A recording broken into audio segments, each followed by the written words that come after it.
আজি মই আপোনালোকক মোৰ ঘৰত থকা এয়া মেচেণ্ডি ফুলডাল দেখুৱাব বিচাৰিছোঁ। এয়া দেখিছে নহয়, এইডাল হৈছে মেচেণ্ডি ফুল। আমাৰ ইয়াতে মেচেণ্ডি ফুল বুলি কয়, অন্য জেগাত কি বুলি কয় মই নাজানো।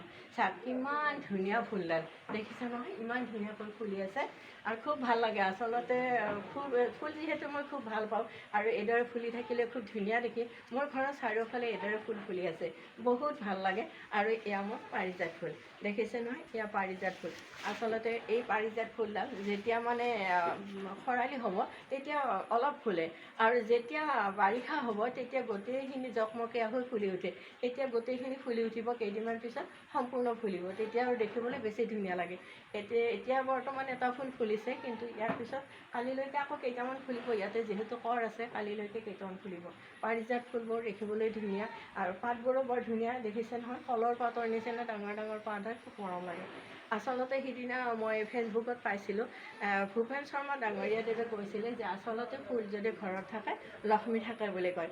কিমান দূৰ সম্ভৱ মই নাজানো, কিন্তু মোৰ কিন্তু চাৰিওফালে ফুল আছে। যিহেতু ফুল ভাল পাওঁ আৰু এইবিলাকৰ মই যত্ন লওঁ। মই মানে কি ক'ম আৰু, চাৰিওফালে ফুলে আৰু ফুলৰ খেতি। সিদিনা আপোনালোকক হাচনাহানা ফুলডাল দেখুৱালোঁ, আজি মই এইডাল দেখুৱালোঁ। আকৌ ইয়াৰ পিছত মই আপোনালোকক আৰু ফুল দেখুৱাম। আৰু আজি এই ফুলডালেৰে মই আপোনালোকক বিয়লিৰ শুভেচ্ছা জনালোঁ। ঠিক আছে, থেংক ইউ, বাই বাই।